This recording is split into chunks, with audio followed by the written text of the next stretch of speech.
going on, everybody? Welcome back to the Horror Movie Review. I'm Daniel, and yes, this week we're going a little different. You've seen from the title that's down there below. We're going with a movie called Acolytes, which I will explain more about that a little later. But let's get to the news first. We do got a little bit of sad news. The screenwriter of Friday the 13th Part 2, a gentleman by the name of Ron Kurz, passed away. He was 79. As of right now, I don't know exactly what the cause of death was. I don't know if it was like COVID-19 related or if he had other health issues.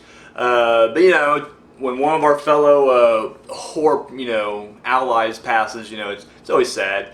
But yeah, so that's that thing to get off. So let's move right into some cheerier news. Or if you even consider this next thing news, because I don't know, I think it's more speculation. But Ridley Scott has kind of dropped little hints talking about how he would like to do his third in his Alien prequel trilogy.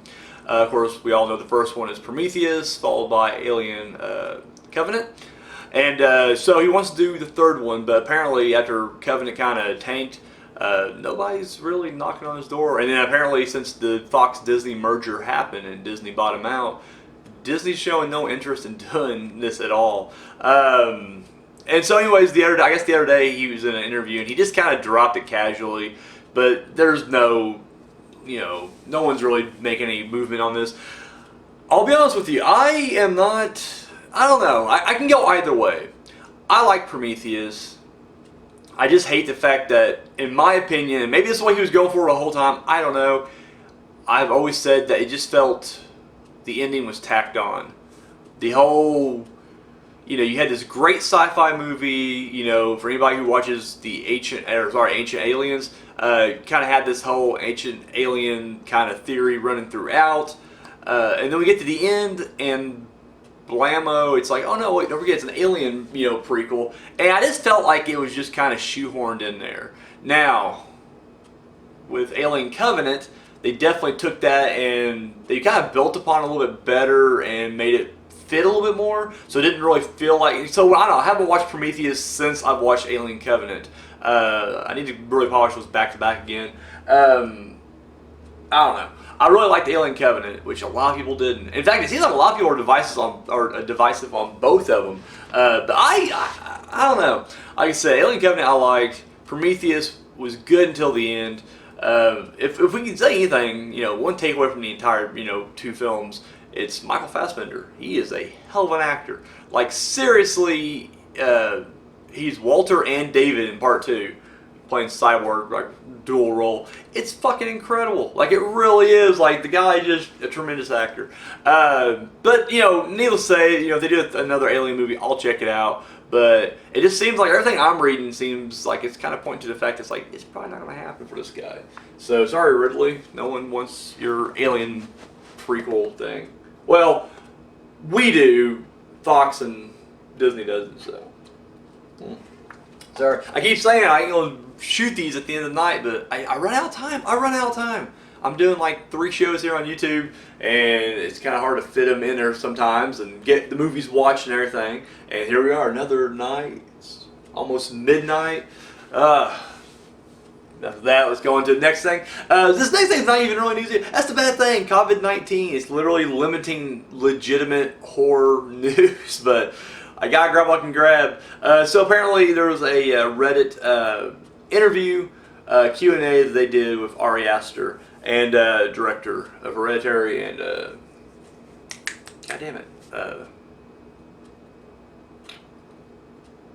Midsommar. God damn, I knew for some reason I want to say he did Lighthouse, and I know that's a different guy, the guy who did The Witch.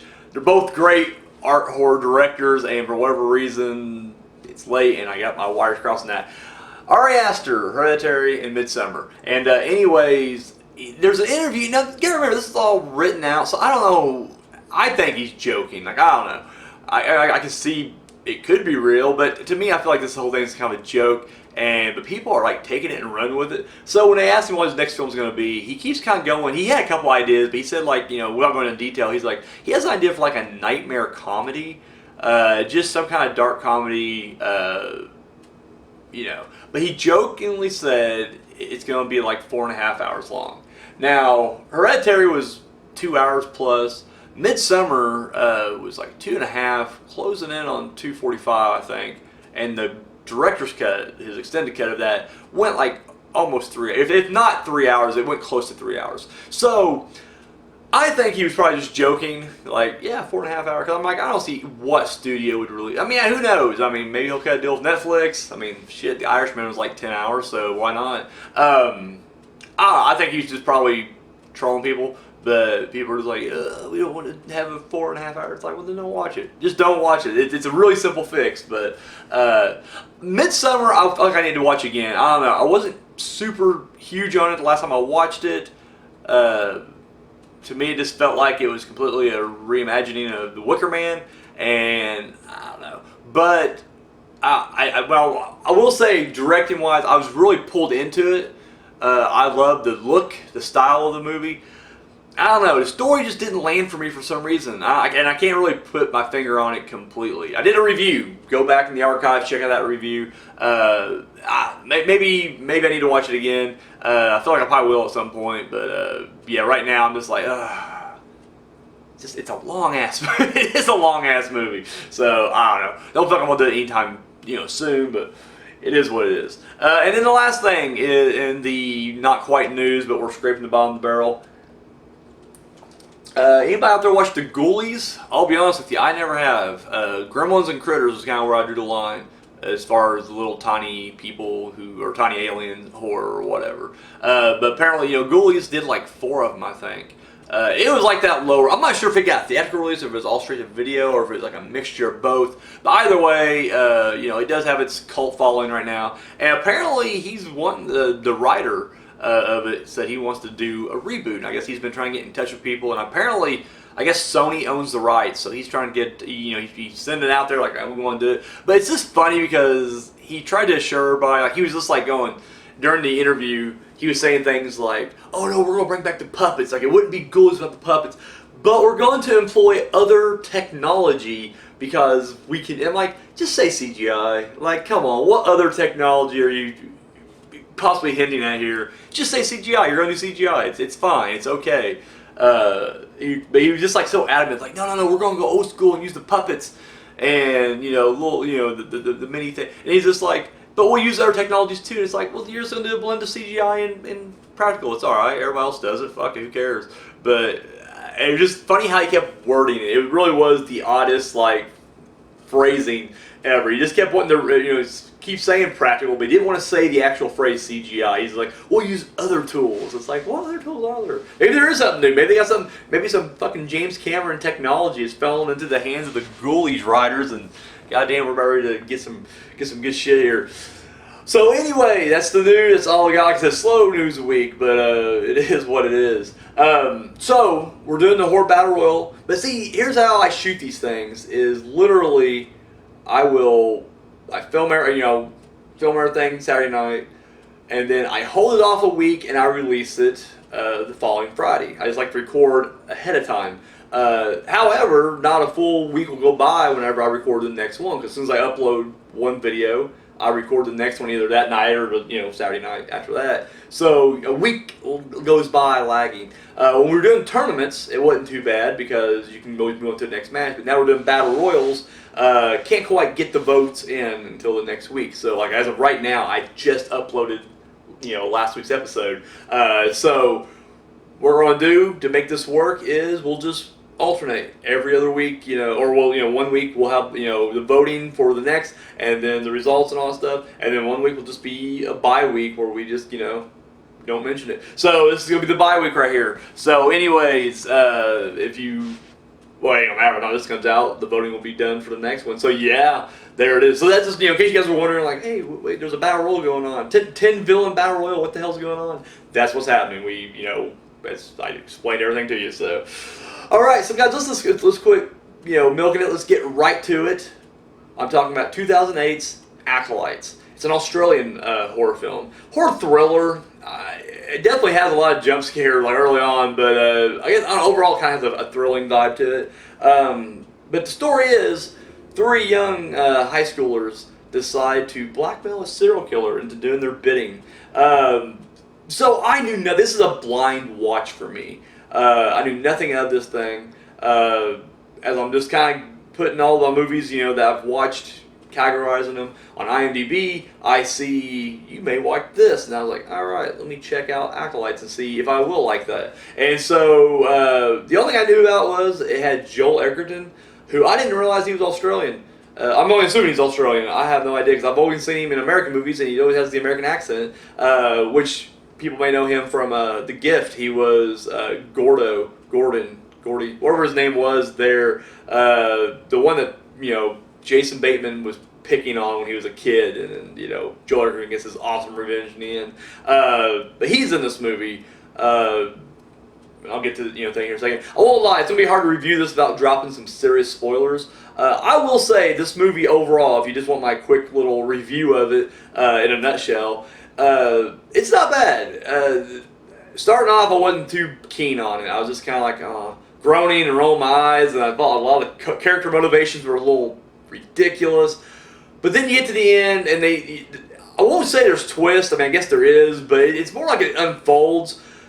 And you see a lot of it kind of coming. Like, I don't know, right off the bat, I knew something was up with one of the characters. So I was already kind of like, this guy. And there are little hints throughout, and when I follow those hints, I just kept thinking, like, I wonder if this person's going to end up, And so, anyways, by the time the end gets around, things are revealed. However, it's not, didn't really take away from the movie. I will say the movie gets better as it goes on, but yeah, starting off, it was kind of like, what the fuck?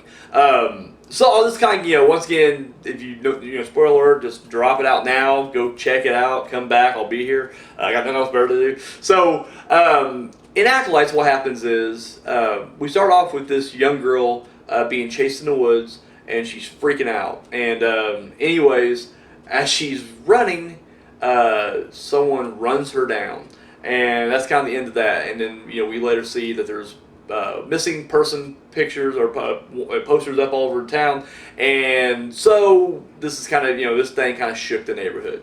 And so we meet our three kids. We get Mark, he's the main character. James is his best friend, who's a bit of an asshole the entire fucking movie. And then the girlfriend, I'm blanking on her name already. It's over with C. Doesn't matter, I guess. We'll call her Clarice. Anyways, or Candace. I don't know, something like that. But anyways, James and Candace are dating, and you can tell that Mark likes her. And right off the bat, it gets kind of weird because, like, he's the third wheel. They're hanging out after school, and like all James, they're kids, they're high school kids. Of course, that's all James wants to do is try to get his dick wet. So he's just like they're making out, but they're like right in front of him. But at the same time, it's like, bro, as the third wheel, like this is gonna happen.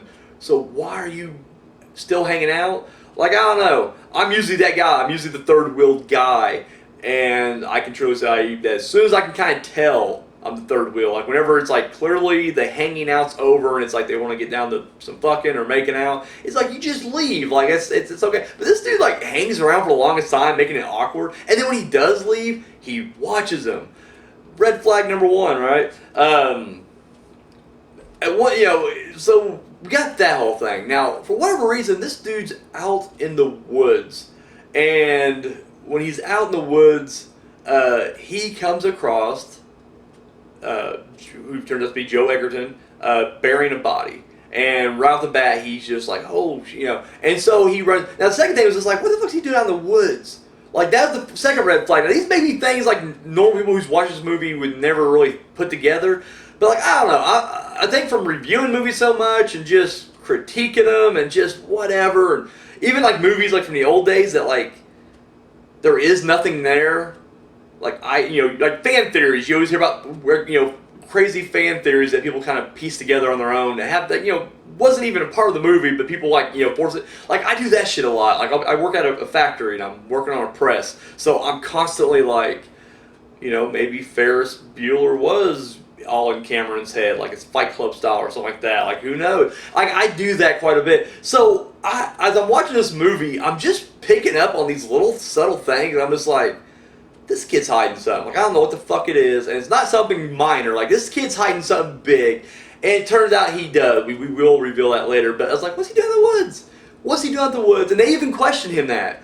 And that's the thing, is like, whenever, because, he sees someone burying a body, and he just fucking books it, gets away. And so he tells the friends, they go out there, and they're even like, what were you even doing out here? And he just blows the question off, which once again, another red flag. I'm like, answer the fucking question. Like, what were you doing out there? You could have said anything. You could have just been like, I like to take hikes. I like to fucking walk around the woods. Like, that's not a crime. Not yet, anyways. And so they dig up, the thing. Because once again, they don't know what's in there. They're thinking, you don't see it's a body. You see someone literally digging a hole or covering the hole back up at this point. And so they're like, it could be money or whatever. And so, or, the girl was like, maybe it's his pet or whatever. But they dig it up and dead body. And automatically she's just like, is it that girl that, we see in the very beginning? And automatically the kid, Mark, is just like, no, it's not her. And it's like, you didn't even look in there. Boy, you jumped to that conclusion pretty fucking quickly. Like, what the actual fuck? So anyways, another red flag comes up. Like, really? Like, he just identified it. And I was like, it could either be bad writing. Well, that's another thing, too. You watch a lot of, like, low-budget movies. Sometimes you just realize that, no, there's no hidden layers. It's just shit writing, and, the people don't know what the fuck they're doing. But, I don't know. For some reason, I'm just like, I don't trust this kid for some reason. So, anyways, but instead of alerting the police, like you think, and the Mark kid, the one that I'm getting all these red flags from, he's wanting to call the police, but it's James that doesn't want to, and he decides that not only will they, cover the body back up, that they're going to find out who did it.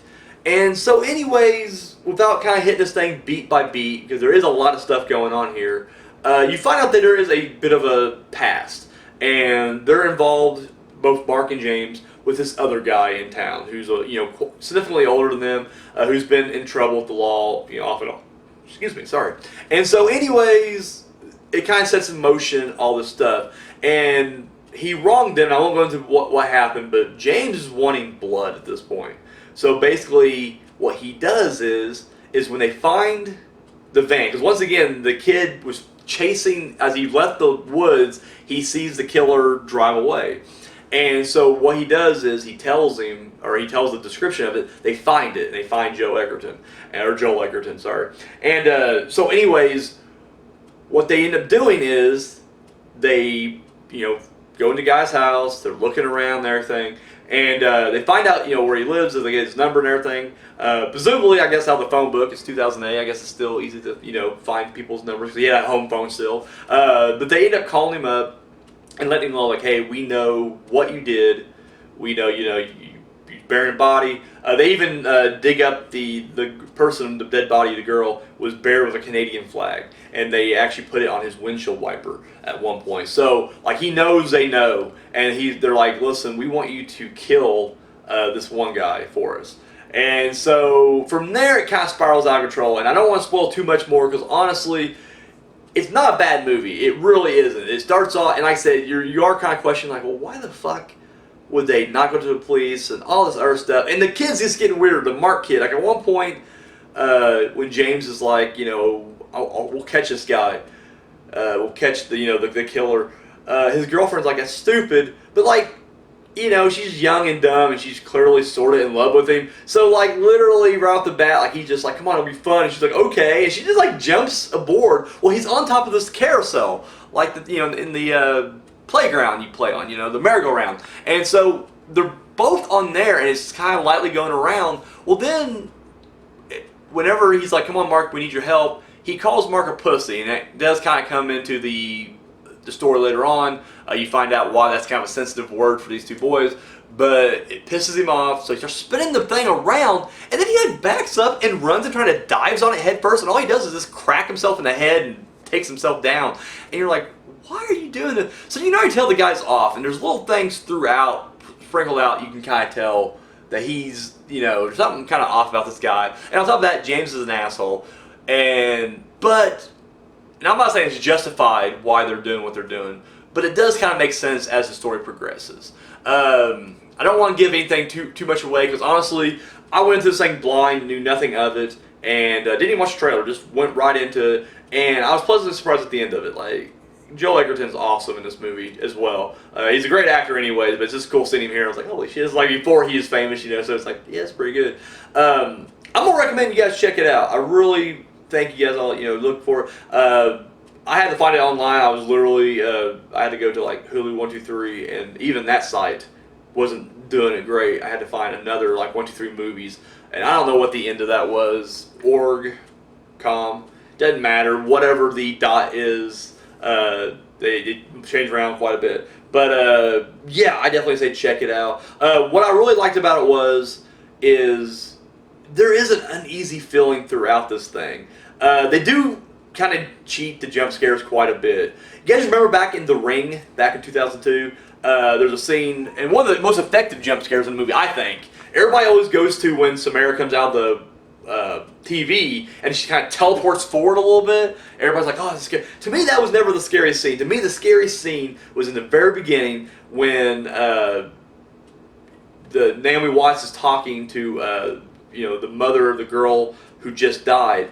And when she's like, I found her in the closet, it does a quick jump cut to that girl's like deformed face inside the closet, and there's this loud noise, and it just happens so quick, and it's so disturbing to see her face like that, and then her head just kind of drops or whatever, and then it cuts away real quick, and it's like, holy shit. I mean, jump scare. It's cheap, but it works, and this movie did that quite a bit. Right off the bat, you're following you get a POV camera shot of the first girl in the woods, and as it's going up to her, I don't know what it is about that scene. It just looks so, I don't know, it's creepy. I'm going off on a tangent here, but I'm sorry, but this is what it reminded me of. The old miniseries, The Tommyknockers. It was like 93, 95, Stephen King. It had Jimmy Schmitz of all. I don't know why it makes me laugh. Jimmy Schmitz and Marge Hellenberger. She was in the first Bad Boys as DA, but I think she became more famous. She was on CSI. She was like the main boss lady on CSI, if I'm not mistaken. Like whoever William Peterson's boss was, it was her. Anyways, but she's in. And I just remember when I was a kid watching that. The movie itself wasn't. Or the miniseries itself wasn't that creepy. The book's way better. I know that's, you say that about any Stephen King thing, but it really was. But the one thing I remember was the opening credits of that. You're in the woods and you're just pushing in on something, in the woods, and then you see a figure up ahead in a hoodie, and when it pushes in on her, it's really slow and the music's getting really creepy. And when she turns around, her face, because you find out later on, spoiler alert, on Tommyknockers, that for whatever reason, they're not eating properly. They're all under the spell of this spaceship that they are digging up in the woods. And anyways, her face is kind of sunken in. Nothing major. Kind of on par with maybe like Christian Bale from The Machinist. I am all over the map here with these references. I'm sorry for you guys. But anyways, when it turns around, she kind of looks into the camera. She turns, it's a big reveal. And then, like, because Tommyknockers, like, color scheme was green. The aliens emit green. Her eyes kind of go green, and then the picture fades green, and then we get the movie started. And then you do see her again. She looks normal. You realize, and then later on you find out this is kind of a jump cut for later on. But I don't know why that scene always freaked me out. And the only thing I can think of is when I was a kid, I had this reoccurring dream, nightmare really, where I was at my grandmother's apartment at her complex, and I remember being in the front yard, and for whatever reason, I kept having to go to the back of this apartment, and it's a dream, so I'm being forced to walk back there, but in the dream, I'm walking on my own. Like for some reason, it's like I know I don't want to go back there. There's something scary back there, but for whatever reason, I can't help but walk back there. And whenever I start walking back there, it was like the sky just goes black. It's nighttime. Like it was daytime as soon as I turn that corner, and then it's just like, it's almost like the episode of Married with Children where Al Bundy goes to London. The Bundys go to London, and there's a town that's cursed in darkness. And there's a portion of this town where it's like daytime, nighttime, and there's this divide. And it was like crossing that divide. You could see the nighttime over there. And it was almost, I was a kid when I had these dreams, so we're talking 90s. It had this weird, like, Atari pixelation. Like, all the trees were pixelated. And this is, like, before, like, virtual reality or anything like that. That's what it looked like. But I don't know what was back there. To this day, I couldn't tell you what was back there, but it terrified the shit out of me. And I mean, I would wake up just screaming like, there's something, I don't know what was back there. And I don't know if that's what this is kind of like a subconscious version of, but for whatever reason, at the beginning of the Acolytes, when the camera, it's just like POV shot, walking into the woods, and then you just see this person up ahead. And it's like, you don't know what's going on. And we find out later, she's the victim. But it's like, I don't know. There's something very unsettling about that. And a lot of scenes, when it cuts in on her and you see her turn around, it cuts to the credits. But then it's like, it's very jarring because like, you'll get like one name up and then it cuts quickly to her screaming as she's running through the woods. But it's like, you never get enough time to see what's going on. It's like, it's longer than just a quick second flash, but it's not long enough to where you can actually start piecing together. I don't know. It throws you off a little bit, and so I remember, as I'm watching it, just going like, "Holy shit!" Like this, I don't know. It has a very unsettling vibe to it. And then, like I said, as the movie progresses, and you're getting little pieces of it, on top of these random, like every time someone has a memory, it just kind of comes out of nowhere. And of course, the volume goes high and everything. So it's like it's clearly meant to throw you off, your game a little bit. It's meant to be a bit of a jump scare, and they definitely do kind of overuse it, but it works for the story. So I mean, yeah, it feels cheap, but at the same time, it's like, I don't know. I wasn't as aggravated with it as I was with a movie like The Boogeyman, where every one of those jump scares felt very cheap and very just, they lose their impact after a while. Whereas this one, the movie kind of keeps you on edge quite a bit throughout. So, when these jump scares do come, it's like, holy shit, okay, I'm focused now. And so, yeah, I don't know. Once again, when you get these late night reviews, the mind goes everywhere. TPS TV always shoot during the day, and then for whatever reason, for the horror movie review, I always wait till the end of the night. So, sorry if it's not coming out coherent or whatever, but yeah, that's the best review I can give it. I say check it out. Really good stuff. Yeah, that's all I got. Once again, Joel Egerton does great.